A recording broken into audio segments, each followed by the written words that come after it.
हाय पिलाने मु सुश्री शिक्षा शाश्वती चैनल को तुमको स्वागत। आशा करे तुमने भले थी। तो आज एक सुंदर विषय वस्तु आलोचना करवा जहाँ हूँ कवि सूर्य अरिति जुगे जन महान कवि कवि सूर्य बलदेव रथंकर विशिष्ट कृति हूँ कौन ना किशोर चंद्रानंद चंपू। तो ये किशोर चंद्रानंद चंपू हूँ एक सुंदर रससिक्त चंपूटीए। कवि सूर्य बलदेव रथंकर कृति गुड़िक प्राय माधुर्यपूर्ण एवं रससिक्त। ସେଥିପାଇଁ କୁହାଯାଏ କଣ ନା ଗାଏ ତୁମ୍ଭ ଗୀତ ସଭାରେ ପଣ୍ଡିତ ପଥ ପ୍ରାନ୍ତେ ହୃଷ୍ଟ ମନା ବିଲେ ବଲେ ଚଷା ଅନ୍ତପୁରେ ଯୋଷା ନୃତ୍ୟ ରଙ୍ଗେ ବାରାଙ୍ଗନା। ଅର୍ଥାତ୍ ଏହି କବି ସୂର୍ଯ୍ୟ ବଳଦେବ ରଥଙ୍କର ଏତେ ସୁନ୍ଦର ରସସିକ୍ତ କୃତି ଗୁଡ଼ିକ କବିତା ତଥା କାବ୍ୟ ତାଙ୍କର ଚମ୍ପୁ ଗୁଡ଼ିକ ଏତେ ସୁନ୍ଦର ଏତେ ରସସିକ୍ତ ଏତେ ସରଳ ସାବଲୀଳ ଯେ ତାଙ୍କର ଏଇ ସବୁ କଣ ନା ଗାଏ ତୁମ୍ଭ ଗୀତ ତାଙ୍କର ଗୀତ ଗୁଡ଼ିକ ଗାଏ ତୁମ୍ଭ ଗୀତ ସଭାରେ ପଣ୍ଡିତ ମାନେ ତାଙ୍କର ଗୀତକୁ ଗାନ କରନ୍ତି।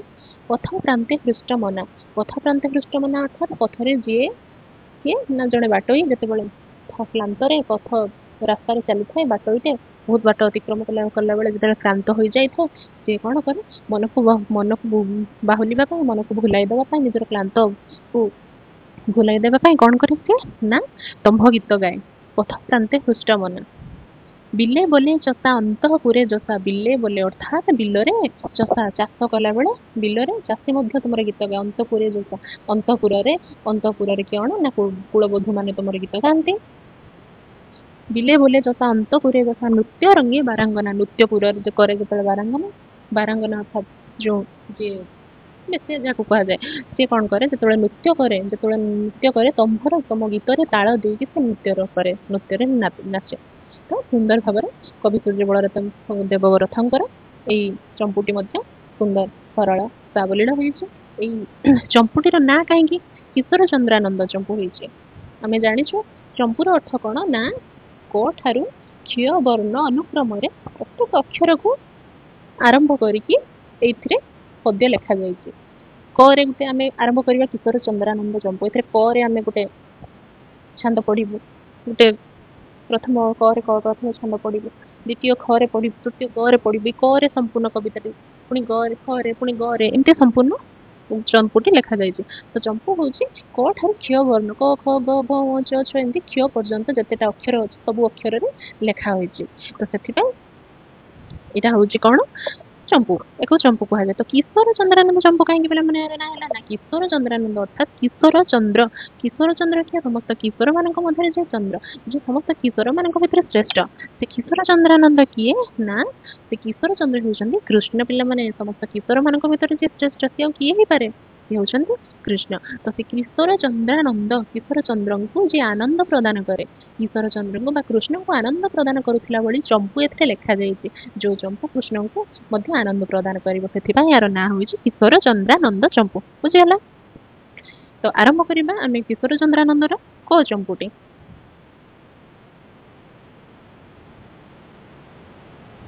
ତ କିଶୋର ଚନ୍ଦ୍ରାନନ୍ଦର କ ଚମ୍ପୁଟି କଣ ହେଇଛି ନା ରାଗ ସ୍ଥାବେରୀ। ଏହା ରାଗ ସ୍ଥାବେରୀରେ ରଚିତ। ନା ସମସ୍ତ କିଶୋର ଚନ୍ଦ୍ରାନନ୍ଦ ଚମ୍ପୁଟି ରାଧା ସଖୀ ଲଳିତା ଏବଂ କୃଷ୍ଣଙ୍କର ବାର୍ତ୍ତାଳାପକୁ ନେଇକି ରହିଛି।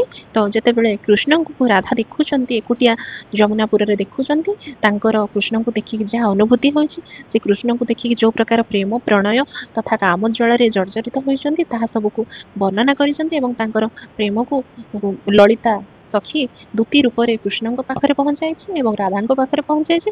ସେ ମଧ୍ୟରେ ଗୋଟେ ଦୂତି ଭାବରେ କାମ କରିଛନ୍ତି। ଲଳିତା ଯିଏ ସେ କଣ ନା ରାଧାଙ୍କର ଜଣେ ବିଶିଷ୍ଟ ସଖୀ ହୋଇଥିଲେ ମଧ୍ୟ ସେ ଦୂତି ଭାବରେ କାମ କରିଛନ୍ତି କୃଷ୍ଣଙ୍କ ପାଖରେ ରାଧାଙ୍କର ବାର୍ତ୍ତା, ରାଧାଙ୍କ ପାଖରେ କୃଷ୍ଣଙ୍କର ବାର୍ତ୍ତା, ଏମିତି ଦୁଇ ଜଣଙ୍କ ମଧ୍ୟରେ ପ୍ରେମର ପଥକୁ ସେ ସଂଯୋଗ କରିଛନ୍ତି।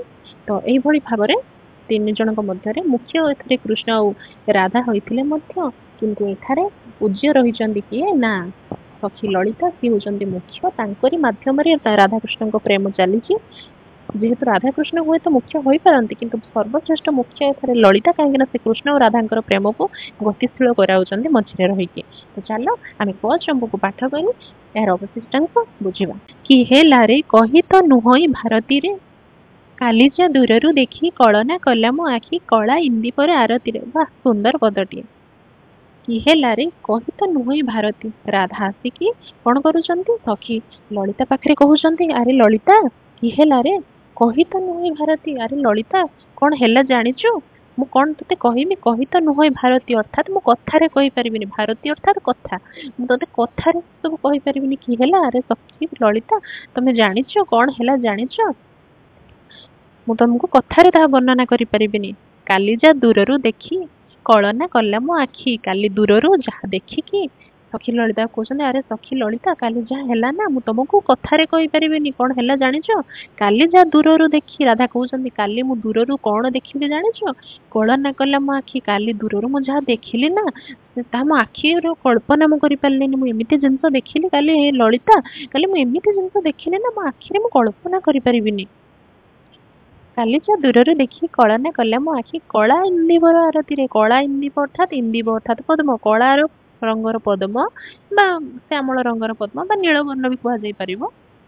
ସେଇ ରଙ୍ଗର ପଦ୍ମ ଫୁଲ ଆରତିରେ। ଆରତି ଅର୍ଥାତ୍ ଯୋଉ ଧୂପ ଦୀପ ବନ୍ଦାପନା କରନ୍ତି ଯୋଉ ଆଳତି ନୁହଁ, ଆରତି ହଉଛି କଣ ନା ସେ ଆରତି ଯୋଉ ବନ୍ଦାପନା ଆରତି ନୁହଁ, ଆରତି ହଉଛି ନା ପଦ୍ମ ଯେତେବେଳେ ଫୁଟି ନଥାଏ, ଯେମିତି କଢ ସଦୃଶ କଢିଆ ପଦ୍ମଟା, କଢ ପଦ୍ମଟା ଯୋଉ ବନ୍ଦ ହେଇକି ଥାଏ, ସେଇ ପଦ୍ମର ରୂପଟାକୁ ବର୍ଣ୍ଣନା କରାଯାଇଛି ଆରତିରେ। କଳା ଇନ୍ଦିବର ଆରତି। ଫୁଟି ନଥିବା ପଦ୍ମ କଢି, ଫୁଟି ନଥିବା ଏକ କଳା ରଙ୍ଗର ବା ଶ୍ୟାମଳ ରଙ୍ଗର ପଦ୍ମ କଢିଟିକୁ ମୁଁ ଦେଖିଲି। ହେ ସଖୀ ମୁଁ କାଲି ଦୂରରୁ କଣ ହେଲା ନା ମୁଁ ଦେଖିଲି କଳା ଇନ୍ଦିବର, କଳା ରଙ୍ଗର ଇନ୍ଦିବ ଅର୍ଥାତ୍ ପଦ୍ମ ଗୋଟେ ଫୁଟି ନଥିଲେ ଯେମିତି ଦେଖାଯାଏ କଢ, ସେମିତି ମୁଁ ଗୋଟେ ଦୂରରୁ ଦେଖିଲି। କେଳି କଦମ୍ବ ଲତାର କଳେ କି ଶ୍ୟାମଳ ଲତାର ତେଜସ୍ୱେ ରବି ସୁତାର ତୀରେ।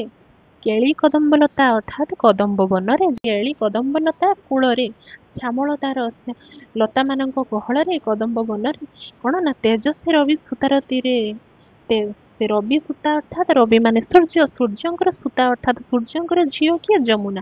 ଆମେ ପୂର୍ବ ବିଶ୍ୱ ମାନଙ୍କର ପଢିଥିଲୁ କଣ, ମଥୁରା ମଙ୍ଗଳରେ ବୋଧେ ପଢିଥିଲୁ, ଯମର ବେହେଣୀ। ଯମର ବେହେଣୀ କିଏ ପଢିଥିଲୁ ନା ଯମର ବେହେଣୀ ଯମୁନା। ଆମେ ପଢିଥିଲୁ ତ ଯମର ବେହେଣୀ ଯମୁନା। ଯମ ଆଉ ଯମୁନା ଦି ଜଣ ଭାଇ ଭଉଣୀ। କାହାର ଝିଅ ନା ସୂର୍ଯ୍ୟଙ୍କର। ତ ସେଥିପାଇଁ ଲେଖା ହେଇଛି ରବି ସୂତା। ରବି ସୂତାର ତୀର ମାନେ ରବି ସୂର୍ଯ୍ୟଙ୍କର ସୂତା ହଉଛନ୍ତି ଯମୁନା। ଯମୁନା ତୀରେ ସୂତାର ତୀରେ ଯମୁନା ସୂତା ଅର୍ଥାତ୍ ରବିଙ୍କର ସୂତା ବା ଝିଅ ଯମୁନାର ତୀରେ, ଯମୁନା ତୀରରେ, ଯମୁନା କୂଳରେ କଣ ନା କଦମ୍ବ ମୂଳରେ, ଯମୁନା କୂଳରେ ଏବଂ ଲତା କୁଞ୍ଜ ମାନଙ୍କ ଭିତରେ ମୁଁ କଣ ଦେଖିଲି? ଗୋଟେ କଳା ରଙ୍ଗର ତେଜ ଆସୁଛି। ଏତେ ସୁନ୍ଦର ତେଜ ଯେ କଳା ରଙ୍ଗର ପଦ୍ମ ଫୁଲର ତେଜକୁ ମଧ୍ୟ ସେ କାଟି ଦଉଛି। ଏତେ ସୁନ୍ଦର ତେଜ ମୁଁ ଦେଖିଲି ଯମୁନା କୂଳରେ। କମ୍ପି ମୋର କଳେବର ହୋଇଗଲା ଆର ପାର, ଯାହାକୁ ଡରଇ ତାର ତୀରେ। କି ସୁନ୍ଦର ଭାବରେ କବି ପ୍ରତୀକ ମାନ ଯୋଡିଛନ୍ତି। କଣ ନା କମ୍ପି ମୋର କଳେବର, ମୁଁ ଯେତେବେଳେ ସେ ଦେଖିଲି ସେ କଳା ରଙ୍ଗର ଗୋଟେ ସେ ତେଜକୁ ମୁଁ ଦେଖିଲି, ସେ ଅଦ୍ଭୁତ ଜିନିଷ ମୁଁ ଦେଖିଲି ଯେତେବେଳେ ମୋର କଳେବର ଅର୍ଥାତ୍ ମୋର ଅଷ୍ଟାଙ୍ଗ ଶରୀର, ମୋ ସମସ୍ତ କଳେବର ବା ମୋ ସମସ୍ତ ଶରୀର ଥରବର ହେଲା, ଥରଥର ହେଲା। ମୁଁ ଥରିଲି, ମୋ ଦେହ ପଟପଟ ହେଇକି ଥରିଲା, କମ୍ପିଲା ମୋ ଦେହ। ହୋଇଗଲା ଆର ପାର, ଯାହାକୁ ଡରଇ ତାର ତୀରେ। ଯାହାକୁ ଡରଇ ମାନେ କାହାକୁ ଡରଇ ନା କାମଜ୍ୱାଳା, କାମଦେବଙ୍କର ତୀର। ଯାହାକୁ ଡରଇ ମାନେ ଏଠି କାମଦେବଙ୍କୁ ଡରଇ, କାମଦେବଙ୍କୁ ରାଧା କହୁଛନ୍ତି ମୁଁ ଯୋଉ କାମଜ୍ୱାଳା କାମଦେବଙ୍କୁ ଡରେ ନା, ସେ ତାଙ୍କର ତୀର ଆସିକି ମୋ ଦେହର କଣ ହେଲା ନା ହୋଇଗଲା ଆର ପାର, ମୋ ଏପଟୁ ଆଗପଟୁ ପଛପଟ ବାହାରି ପଡିଲା ସେ ତୀରଟା। କାମଦେବ ଏମିତି ତୀର ମାରିଲା ନା, ମୁଁ ଡରୁଥିଲି କାମଦେବଙ୍କୁ। ସେଇ କାମଦେବଙ୍କର ତୀରଟା ଆସିକି ନା, ଯାହାକୁ ଡରେଇବା କାମଦେବଙ୍କୁ ଡରେ, ଯେ କାମ ପ୍ରେମର ଦେବତା ଯିଏ କାମଦେବଙ୍କୁ ତୀରଟା ଆସିକି ନା ମୋ ଛାତିର ଏପଟ ସେପଟ ହେଇକି ବାହାରିଗଲା। ଦେହରେ ଆର ପାର ହେଇଗଲା, ଏପଟୁ ଆରପଟିକୁ ବାହାରି ପଡିଲା। ମୁଁ ଡରୁଥିଲି କାଳେ କାମଜ୍ୱାଳାରେ ଜର୍ଜରିତ ନ ହେଇଯିବି, କିନ୍ତୁ ସେଇ ଡର ମୋର ସତ ହେଲା। କାମଦେବଙ୍କର ତୀରରେ ମୁଁ ଜର୍ଜରିତ ହେଲି। ତାପରେ କଣ ଅଛି ପିଲାମାନେ ଦେଖ, କୁସୁମ କଦଣ୍ଡ କାଣ୍ଡ କେତେ କରିଥିଲା ରୁଣ୍ଡ, ଅର୍ଥାତ୍ କୁସୁମ କଦଣ୍ଡ କାଣ୍ଡ ଅର୍ଥାତ୍ କୁସୁମର ସ୍ୱର ତୀର। ତୀର ଗୁଡା କୋଉଥିରେ ପିଲାମାନେ ହେଇଥାଏ? ଲୁହାର। ତାର ଆଗଟା ଲୁହାରେ ହେଇଥାଏ, ଯୋଉଥିରେ କ୍ଷତାକ୍ତ ହେଇଯାଏ ଯାହାକୁ ବାଜିଲେ। କିନ୍ତୁ କାମଦେବଙ୍କର ଯୋଉ ତୀର କଦଣ୍ଡ ମାନେ ଅର୍ଥାତ୍ କଦଣ୍ଡଧାରୀ ଅର୍ଥାତ୍ କାମଦେବ ଦଣ୍ଡ। କଦଣ୍ଡ ମାନେ ଗୋଟେ ଧନୁ ତୀର ଯୋଉ ଧରନ୍ତି କାମଦେବ, ତାଙ୍କର ସେଟା 5ଟା ଫୁଲ ସ୍ୱରର ହେଇଥାଏ, ବୁଝିଲ। ତ तो सी कौन करते ना से 5टा फूल सर तीरटा बनाई से फूल सर से जहाँ मारे से काम ज्वाल पीड़ित हो से प्रेम प्रणय ता प्रति गोटे भल पाइबा प्रेम भाव काम ज्वाला ता मन में आसीज तो से कुसुम कदंड कांड केते करिथिला रुंड कौन ना कामदेव कुसुम कदंड अर्थात फूलर तीर मानक केते रखिथिले से फूलर तीर को मो देहरे मारिदेले कर्कश नहिबा भारती हे भारती अर्थात कथारे कर्कश हबनी मो सब एते कथा तुमको कहूची कथारे मोर कर्कश हबनी मते रागिबनी मु जहा देखिले मो मनर जहा अनुभूति मो मनर जहा भावना मु तुमको कहूची कर्कश नहिबा भारती रे मो कथारे कर्कश हबनी तमे मोरे रागी किछ कहइबनी कहूची बरजी लाज मोर राज बरजी लाज को वर्जन करी लाज को त्याग करके बेले हेला मोर मज्जा मो लाज को वर्जन करके त्याग करके तुमको सब कथा खोलिकी कहूची हे सखी ललिता तमे मो पे कर्कश हबनी रागिबनी मते किछ कहइबनी गाली दबनी मो मन कथा तुमको लज्जा त्याग करके कहूची तमे मोर परम सखी जेहेतु मो तुमको कहूची केवल होइला मोर मज्जा मज्जी जीवी की उभा रति रे राधाराणी कहउचंती सखी ललिता मोर इच्छा है कौन ना मुझे मुहूर्त उभा रति रे काम ज्वाल मजी जीवी कि काम मजी जीवी कि मो समय इच्छा है मजी जावाक रति रे कि मोहन लीला धरी कोटि कलाकर सिरी पुरुष से श्याम मूरति रे कि मोहन लीला धरी कोटि कलार सिरी कि मोहन लीला धरी तांकर से मोहन से हेउचंती मोहन तांकर मोहन मूर्ति रे मु कौन है मु मोहित हो गली कोटि कलार सिरी कोटि सबु कलार सिरी कोटि चंद्रर सौंदर्य जहाँ पाखे निहित से मु देखिली अर्थात किए एठी ना कृष्ण को से लता कुंज गहल कृष्ण को से लता कुंज गहल से जमुना पठारे कदम्ब मूल से केली कदम्ब बनरे कृष्ण को से देखी नहीं पुरी से श्याम मूर्ति से श्याम मूर्ति समस्त कला समस्त सौंदर्य जी अच्छी ना सब सौंदर्य से मूर्ति मोहन मूर्ति पूरी अच्छी कुत्सा करे मु धाता को कहीं सरजी चिरायु रखिला जरती रे मु धाता को अर्थात से कहते कुत्सा करे मु धाता को कहीं सरजी राधा कहते कुत्सा करे धाता को अर्थात विधाता को मु कुत्सा करे अर्थात मु भगवान को थट्टा करुची मु भगवान को भर्सना करुची मु भगवान को धिक्कार करुची कौन ना कहीं सरजी कहीं सर्जना कला चिरायु रखिला जरती माने किए पिला माने ठारे जरती माने किए ना जटिला बुढ़ी जटिला किए ना राधांकर शाशु होउचंती जटिला तो से राधा कहते विधाता को धिक्कार करुचे कहीं सरजिला चिरायु रखिला अर्थात जटिला मो शाशु को कहीं विधाता चिरायु रखिला अर्थात एते आयुष देकी पठेई मो शाशु को कहीं शाशु होउचंती बाधा शाशु होउचंती राधा कृष्णंकर प्रेमर तांकर पीरती रे तांको काम रे समस्त मध्य शाशु होउचंती बाधा राधा माने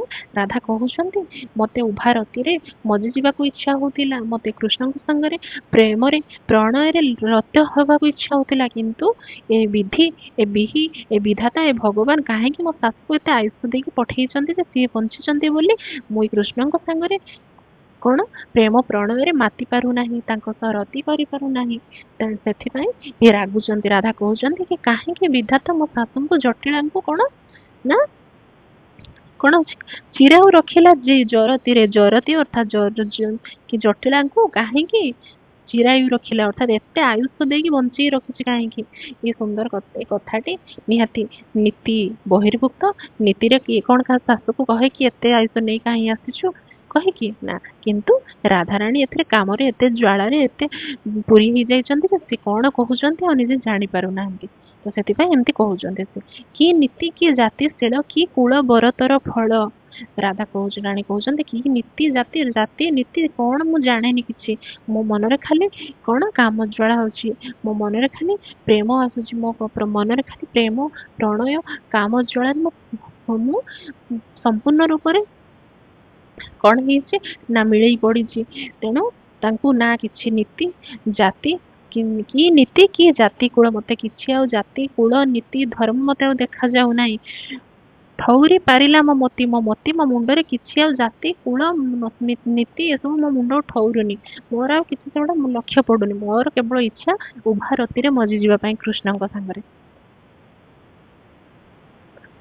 କମଳ ତାର ମୋହନ କୁଞ୍ଜକୁ କ୍ଷୀରୁ କମଳ ତାର ମୋହନ କୁଞ୍ଜ କୁକ୍ଷୀରୁ ନିସ୍ୱନ ଆସି ଚୁମ୍ବିଲା ମୋର ଶ୍ରୁତିରେ। କେତେ ସୁନ୍ଦର ଭାବରେ ଶବ୍ଦ ସଂଯୋଜନା କରିଛନ୍ତି ଦେଖ। କମଳ ତାର ମୋହନ କୁଞ୍ଜ କୁକ୍ଷୀରୁ ନିସ୍ୱନ, ମୋହନଙ୍କର କଣ ନା ସେ ବଂଶୀ ସ୍ୱନ କୁଞ୍ଜ କୁକ୍ଷୀରୁ ଅର୍ଥାତ୍ କୁଞ୍ଜ ମଧ୍ୟରୁ, ସେ କୁଞ୍ଜବନ ଭିତରୁ ମୋହନଙ୍କର ନିସ୍ୱନ ଅର୍ଥାତ୍ ସ୍ୱନ ମାନେ ବଂଶୀର ସ୍ୱନ ଶବ୍ଦ ଆସିକି ଆସି ଚୁମ୍ବି ଦେଲା ମୋର ଶ୍ରୁତିକୁ। ଶ୍ରୁତି ଅର୍ଥାତ୍ ଶୁଣନ୍ତି ଯୋଉଥିରେ କାନ, ମୁଁ ସେ ନିସ୍ୱନ ଅର୍ଥାତ୍ ସ୍ୱନ ବଂଶୀର ସ୍ୱନଟା କୁଞ୍ଜ ଭିତରୁ, କୁଞ୍ଜ କୁକ୍ଷୀ ଭିତରୁ, କୁଞ୍ଜ ଭିତରୁ, ଘର କୁଞ୍ଜ ଭିତରୁ କଣ ନା ବଂଶୀର ସ୍ୱରଟା ଆସିକି ମୋ କାନ ଭିତରେ ଯେମିତି ଚୁମା ଦେଇଦେଲା, ଚୁମ୍ବନ କରିଦେଲା। ଯେମିତି ସେମିତି ଶୁଣାଗଲା କି ମୋ କାନରେ ଆସିକି ସେ ଚୁମ୍ବନ କରିଦେଲା କି ତାଙ୍କ ବଂଶୀର ସ୍ୱରଟା, ସେମିତି ମତେ ଜଣା ପଡିଲା। କଲ ବଲ ଛଟପଟ ହୋଇ ଯାଉଅଛି ନିପଟ, ସମ୍ବେଶ ଅସନ ବିରତିରେ। ସୁନ୍ଦର କଥା ଦେଖ, କଲ ବଲ ଛଟପଟ ହୋଇ ଯାଉଅଛି ନିପଟ। ମୁଁ କଣ କଲି, ଯେତେବେଳେ ତାଙ୍କର ଇଏ ସୁନ୍ଦର ମୂର୍ତ୍ତି ଦେଖି ନେଇଛି ନା, ଆଉ ତାଙ୍କର ବଂଶୀ ଯେତେବେଳେ ମୋର କାନରେ, ତାଙ୍କ ସ୍ୱର କାନରେ ଆସିକି ଚୁମ୍ବନ କରିଦେଇଛି ନା, ସେତେବେଳେ କଣ ହେଲା, ନିପଟ ଅର୍ଥାତ୍ ଏକୁଟିଆ। ମୁଁ ଏକୁଟିଆ ସେଠି କଣ ହେଲା ନା, ସମ୍ବେଶ ଅନସନ ବିରତିରେ। ଅନସନ ଅର୍ଥାତ୍ ଅନ୍ନ ଅର୍ଥାତ୍ ଖାଦ୍ୟ ବିହୁନେ, ଖାଦ୍ୟ ଛାଡ଼ିଲେ ପରିତ୍ୟାଗ ହେଲେ ଅନସନ ଅର୍ଥାତ୍ ଖାଇବା ଶୋଇବା। ଅନସନ କରନ୍ତିନି, ଆମେ ଅନସନ କରିଛୁ ଅର୍ଥାତ୍ ଆମେ ଖାଦ୍ୟ ଏବଂ ଶୋଇବା ଏସବୁ ପରିତ୍ୟାଗ କରୁଛୁ। ତ ଏ ଅନସନ ଅର୍ଥାତ୍ ଖାଇବା ନ ଖାଇକି ଏବଂ ନ ଶୋଇକି ଯୋଉ ଅବସ୍ଥା ହୁଏ ନା, ଯେମିତି କଷ୍ଟ ହୁଏ ନା, ମତେ ସାଙ୍ଗେ ସାଙ୍ଗେ ସେଇଠି ମୁଁ ଯେତେବେଳେ ତାଙ୍କୁ ଦେଖି ନେଇଛି, ସେ ଲତା ଗହଳରୁ ସେ କଳା ମୂର୍ତ୍ତିଟାକୁ ଦେଖି ନେଇଛି, ତାଙ୍କର କଳା ରଙ୍ଗର ସୁନ୍ଦର ମୋହନ ମୂର୍ତ୍ତି ଦେଖି ନେଇଛି, ମତେ ସେମିତି କଷ୍ଟ ହେଲା। କାମ ଜ୍ୱାଳାରେ ମତେ ଏତେ କଷ୍ଟ ହେଲା ଯେ କଲ ବଲ ଛଟପଟ, ଏମିତି ମୁଁ କଲ ବଲ ଛଟପଟ ହେଲି ସେଠି। କେମିତି ମୋ କଷ୍ଟରେ ମୋର ମୋର ଅଷ୍ଟାଙ୍ଗ ଶରୀର, ମୋର ପ୍ରାଣ ପୀଡା ହେଉଥିଲା। କିପରି ନା, ଅନସନ ନ ଖାଇଲେ ନ ଶୋଇଲେ ଯେମିତି କଷ୍ଟ ହୁଏ, ମତେ ସେମିତି ସେଇଠି ଏକୁଟିଆ ମତେ ସେଇ ଭଳିଆ କଷ୍ଟ ହେଲା। କହଇ ଶ୍ରୀ ବାଲୁକେଶ ଶରଣ ଧରଣୀ ଏକି ଦଣ୍ଡ ବିନା ପିରତିରେ। ଏଟା ଯେତେବେଳେ କବି ସୂର୍ଯ୍ୟ ଲେଖି ନାହାନ୍ତି ନା, ସେତେବେଳେ ଯେତେବେଳେ କବି ମାନେ ଲେଖୁଥିଲେ, ସେତେବେଳେ ରାଜା, ବଡ ବଡ ରାଜା ମାନଙ୍କର ନାଁରେ ଭଣତି କରୁଥିଲେ। ସେମାନେ ଲେଖୁଥିଲେ କିନ୍ତୁ ଶେଷରେ ଲେଖୁଥିଲେ କି ସେ ରାଜାଙ୍କର ନାମରେ ଭଣତି କରିଛନ୍ତି, ମାନେ ଏଇ ରାଜା ସେ ପୁସ୍ତକଟିକୁ ରଚନା କରିଛନ୍ତି ବା ତାଙ୍କର ଆଶୀର୍ବାଦରେ, ତାଙ୍କର ଛତ୍ର ଛାୟାରେ ଏଇ କବିଟିକୁ ରଚନା କରିଛନ୍ତି। ତ ସେମିତି ସେ କଣ କରିଛନ୍ତି, କବି ସୂର୍ଯ୍ୟ ବଳଦେବ ରଥ କଣ ନା ବାଲୁକେଶ, ରାଜା ବାଲୁକେଶଙ୍କର ନାଁରେ ଭଣତି କରିଛନ୍ତି। ତେଣୁ ଲାଷ୍ଟ ଶେଷକୁ ସେ କହୁଛନ୍ତି, କହଇ ଶ୍ରୀ ବାଲୁକେଶ ରାଜା କହୁଛନ୍ତି କଣ ନା, ଶରଣ ଧରଣୀ ମାନେ କଣ ନା, ବାଲୁକେଶ ରାଜାଙ୍କର ରାଜ୍ୟର ନାଁ ହଉଛି ଶରଣ, ଯୋଉଠି ସେ ଶାସନ କରୁଥିଲେ ତାକୁ ହିଁ କୁହାଯାଇଛି ଶରଣ ଧରଣୀ ଈଶ ଅର୍ଥାତ୍ ରାଜା, ଭଗବାନ ଯେ ରାଜା। ଶରଣ ଧରଣୀ କାହିଁକି କୁହାଯାଏ ପିଲାମାନେ, ଶରଣ ଧରଣୀ ଅର୍ଥାତ୍ ଧରଣୀକୁ ଯିଏ ଶରଣ ଦେଇଥିଲେ। ଅର୍ଥାତ୍ ଥରେ ପୁରୀରେ ଜଗନ୍ନାଥ ମନ୍ଦିର ଉପରେ ଯେତେବେଳେ ବିପଦ ଆସିଥିଲା, ଥରେ ପୂର୍ବରୁ ଇତିହାସ କଥିତ ଅନୁସାରେ, ପୂର୍ବରୁ ଅନେକ ଦିନ ପୂର୍ବରୁ, ଅନେକ ବର୍ଷ ପୂର୍ବରୁ ଥରେ ପୁରୀରେ ଜଗନ୍ନାଥଙ୍କ ଉପରେ ଯେତେବେଳେ ବିପଦ ଆସିଥିଲା, ଜଗନ୍ନାଥଙ୍କ ସହିତ ଯୋଉ ରାଜା, ପୁରୀର ରାଜା ସେତେବେଳେ ଯୋଉ ରାଜା ଥିଲେ, ସେ ଜଗନ୍ନାଥଙ୍କୁ ନେଇକି ଏଇ ଶରଣ ଧରଣୀ ଅର୍ଥାତ୍ ଗଞ୍ଜାମ ଆଠଗଡର ରାଜା ବାଲୁକେଶଙ୍କ ପାଖରେ ଶରଣାପୂର୍ଣ୍ଣ ହେଇଥିଲେ। ସେଥିପାଇଁ ସେ ଶରଣ ରାଜ୍ୟ ବୋଲି ତାକୁ କୁହାଯାଏ, ଶରଣ ଧରଣୀ ସେଠି କୁହାଯାଏ। ମାନେ ସେଇଠି ଆମ ପୁରୀର ରାଜା ଆଉ ଜଗନ୍ନାଥ ଆଶ୍ରୟ ନେଇଥିଲେ ବୋଲି ସେଇ ଗଞ୍ଜାମ ଆଠଗଡକୁ କୁହାଯାଏ ଶରଣ ଧରଣୀ। ଅର୍ଥାତ୍ ସେଇ ଗଞ୍ଜାମ ଆଠଗଡ ହଉଛି ଶରଣ ଧରଣୀ, ସେଇ ଜାଗାଟାର ନାଁକୁ ଉପାଧି ଦିଆଯାଇଛି ଶରଣ ଧରଣୀ। ତ ଶରଣ ଧରଣୀ ଈଶ ମାନେ, ଶରଣ ଧରଣୀ ମାନେ ଆଠଗଡର ଈଶ ଅର୍ଥାତ୍ ଭଗବାନ ବା ରାଜା ଯିଏ, କିଏ ନା ଶ୍ରୀ ବାଲୁକେଶ।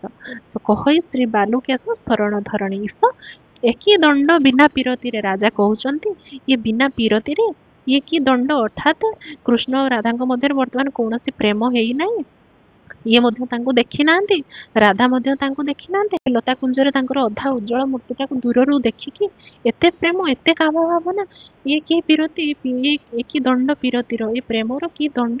ରାଧା ତାଙ୍କୁ ସାମାନ୍ୟ ତାଙ୍କର ସମ୍ପୂର୍ଣ୍ଣ କୃଷ୍ଣଙ୍କୁ ଦେଖି ନାହାନ୍ତି, ତାଙ୍କର ଅଧା ମୂର୍ତ୍ତିଟାକୁ ଦେଖି ନେଇକି କି ଦଣ୍ଡ ରାଧା ପାଉଛନ୍ତି। କାମ ଜଳରେ ରାଧା ସମ୍ପୂର୍ଣ୍ଣ ଦଗ୍ଧ ହେଇଗଲେଣି। କି ଦଣ୍ଡ, ଏ ପିରତିର, ଏ ପ୍ରେମର କଣ ସତରେ ଏତେ ଦଣ୍ଡ? ରାଜା ସେତକ କହୁଛନ୍ତି। ସୁନ୍ଦର ଭାବରେ ବୁଝି ହେଲା ନା ପିଲାମାନେ? ନିଶ୍ଚୟ ରୂପେ ବୁଝି ହେଇଥିବ। ପରବର୍ତ୍ତୀ ଭିଡିଓରେ ଆମେ ଖ ଗ ଏମିତି ଅନ୍ୟାନ୍ୟ ସମ୍ପୂର୍ଣ୍ଣ କିଶୋର ଚନ୍ଦ୍ରାନନ୍ଦ ସବୁ ଆଲୋଚନା କରିବା। ଏହାର MCQs ମଧ୍ୟ ଆଲୋଚନା କରିବା। ଭିଡିଓଟି ଭଲ ଲାଗୁଥିଲେ ନିଶ୍ଚୟ ରୂପେ ଲାଇକ୍, ସେୟାର, ସବସ୍କ୍ରାଇବ କରିବେ, ଯେମିତି ମୋର ପରବର୍ତ୍ତୀ ଭିଡିଓ ମାନଙ୍କୁ ସେମାନେ ସହଜରେ ଦେଖିପାରିବେ। ଏହାର ସର୍ଟ କ୍ୱେଶ୍ଚନ ନିଶ୍ଚୟ ଆଣିବୁ। ସମ୍ପୂର୍ଣ୍ଣ ଓଡ଼ିଆ ବିଷୟରେ ଯାହା ଯାହା ବିଷୟ ଆମେ ପଢ଼ଉଛୁ, ସମ୍ପୂର୍ଣ୍ଣ ଓଡ଼ିଆ ବିଷୟରେ ଆମେ MCQs ନିଶ୍ଚୟ ଆଣିବୁ। ଚ୍ୟାନେଲଟିକୁ ନିଶ୍ଚୟ ସବସ୍କ୍ରାଇବ କରିବେ, ଯେମିତି ମୋର MCQs ଗୁଡ଼ାକ ସେମାନେ ଦେଖିପାରିବେ। ରହୁଛି, ଧନ୍ୟବାଦ।